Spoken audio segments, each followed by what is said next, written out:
नाज़रीन, जब भी डकैती मज़ामत पर कोई ज़ख्मी होता है या किसी की जान चली जाती है तो ये सवाल ज़रूर उठता है कि पुलिस इस केस को आम डकैती की वारदात समझकर निपटाती है या फिर कानून के मुताबिक इस पर कोई ख़ास अमल दरामद होता है। डकैती मज़ामत पर होने वाले या कत्ल होने वाले अफराद के बारे में कानून क्या कहता है?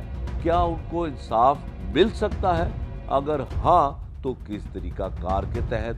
ये सब जानने के लिए हम बात करते हैं माहिर कानून के साथ। आइए सुनते हैं वो इस हवाले से क्या कहते हैं। अब बुनियादी तौर पर ये बात दुरुस्त है कि सीसीडी के क़याम के बाद जितने भी क्राइम्स थे उनको काफ़ी हद तक कंट्रोल किया गया, वो रेशो बहुत कम आई है। लेकिन उसके बावजूद लाहौर जैसे बड़े शहरों के अंदर रोड के ऊपर या घर के अंदर किसी डकैती का हो जाना और उस डकैती के दौरान किसी का कत्ल हो जाना, ये बहुत बड़े सवालात हैं।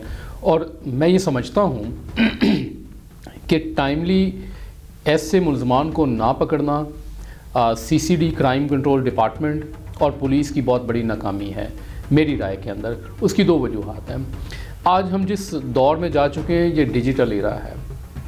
अब डिजिटल इरा के अंदर आप क्या क्या कर सकते हैं, आपके पास बहुत सारे रास्ते हैं। सबसे पहले आपने फॉरेंसिक एविडेंस इकट्ठी करनी है।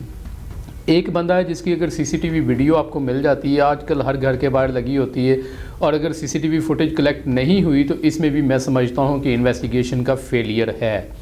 इन्वेस्टिगेशन डिपार्टमेंट को चाहिए कि फ्रॉम डे वन वो उस मुल्ज़म के फुटप्रिंट्स लेने के लिए तमाम इलाक़ों को जियो फेंसिंग में लेके आए, सीसीटीवी फुटेज को देखे जहाँ से उनको सीट मिल सकती है। सिटी का पूरे शहर को आपने कवर किया हुआ है।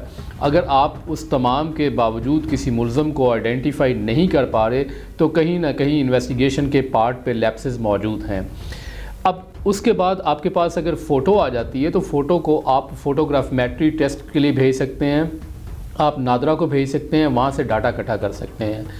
अब जिस घर के अंदर डकैती हुई है, जो आपका शफीकाबाद का वक़ूआ है, उसमें अगर आप देखेंगे तो आप एफआईआर ये बताती है कि बंदे के हाथ जो हैं वो नंगे हैं। अगर नंगे हाथों के साथ किसी जगह पर उसने हाथ लगाया है तो वहाँ पे फिंगरप्रिंट्स के निशानात आएंगे। आपको क्राइम सीन यूनिट को वहाँ पे बुलवाना चाहिए, वो वहाँ से शवाहिद इकट्ठे करे। वो शवाहिद इकट्ठे करने के बाद पीएफएसए को भेजे, नादरा को भेजे, नादरा से वो फिंगरप्रिंट आ जाएंगे। और इसमें कोई रॉकेट साइंस नहीं है।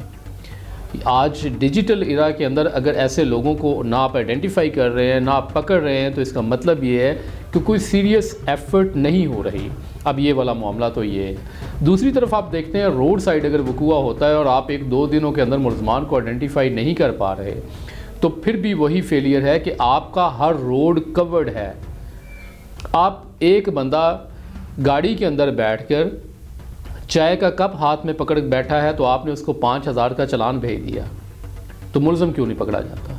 चालान आपका पकड़ा जाता है। तो इसलिए हमारे डिपार्टमेंट को अपनी ज़िम्मेदारी को ऐसे तरीके से सरअंजाम देना पड़ेगा ताकि इन तमाम चीज़ों को प्रॉपर्ली इन्वेस्टिगेट करके मुल्ज़मान को कैफ़रे किरदार तक पहुँचाया जा सके।